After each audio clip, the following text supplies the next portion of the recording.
සුබ දවසක් කියන ගමන් මගේ යාළුවෝ හැමදෙනාටම ඉතින් අදත් මගේ YouTube නාලිකාවට ඔයාලා ආදරයෙන් පිළිගන්නවා.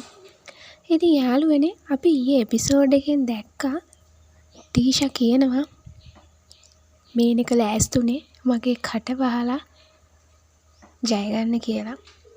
මොකද මේනික එහෙම කරන්න හේතුව උනේ ටීෂා දිගින් දිගටම මේනිකගෙන් සල්ලි ඉල්ලන්න ගත්තා.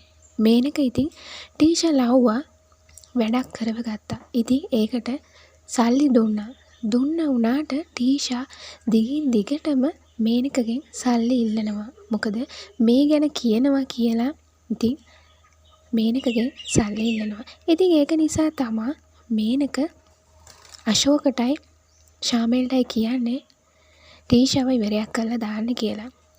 ඒ වුණාට අපි දැක්කා අශෝකයි ශාමිනුයි දෙන්න ඉතින් ටීෂාට එහෙම කරන්නේ නැහැ. ටීෂාගේ ගෙදර ගිහිල්ලා කියනවා අශෝකයි ශාමිලුයි බොස් කීවා මෙන්න මෙහෙම ඉවරයක් කරන්න කියලා. ඉතින් ඒක නිසා ගිහිල්ලා ටික දවසකට කොහේ හරි හැංගිලා ඉන්න කියලා. ඉතින් මෙතනදී ටීෂා ඇහුවේ මං කොහේ කියලා යන්නද මේ වත්ත දාලා කියලා. දැන් ඉතින් ටීෂා ලෑස්ති වුණේ මේ ගැන අවන්තට කියනවා. ඉතින් අවන්තට කියනවත් අපි දැක්කා. මොකද ටීෂාට කේන්තිය මේනක ටීෂාව මරන්න කියලා අශෝකටයි ශාමින්ටයි කියපු නිසා.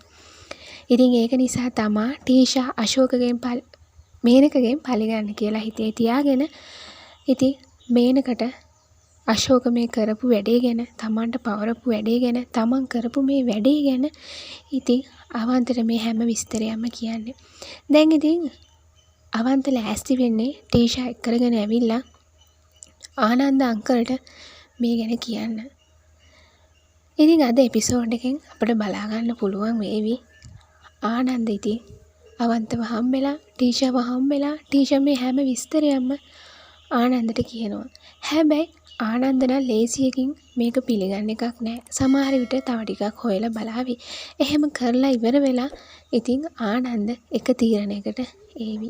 ඒ ඉතින් තමන්ගේ දුවට ගැළපෙන්නේ තමන්ගේ දුව ආදරය කරන්නේ අවන්ත කියන එක. ඉතින් එහෙම ආනන්ද තේරුම් ගත්තට පස්සේ ඉතින් ආයෙමත් දෙව්මිටයි අවන්තටයි ආදරයෙන් ඉන්න ලැබේවි. ඒ කියන්නේ අවසානෙට ඉතින් අවන්තයි දෙව්මී දෙන්නව බන්දලා දේවි. ඉතින් යාළුවනේ මෙහෙම සිද්ධ වෙනවට ඔයාලත් කැමතිද? එහෙනම් වීඩියෝ එකට ලයික් එකක් දාන ගමන්ම කමෙන්ට් එකක් දාන්නත් අමතක කරන්න එපා. ඒ වගේම තමයි මගේ YouTube නාලිකාවට ඔයා අලුත් යාළුවෙක් නම් ඉතින් දැන්ම මගේ YouTube නාලිකාව subscribe කරලා එහා පැත්තේ තියෙන bell icon එකත් click කරලා all දාන්න අමතක කරන්න එපා. ඉතින් යාළුවනේ ගිහින් එන්න මේ වගේ තවත් ලස්සන වීඩියෝ එකක් අරන් එනකන් ඔයාලා හැමදෙනාටම සුබ දවසක්.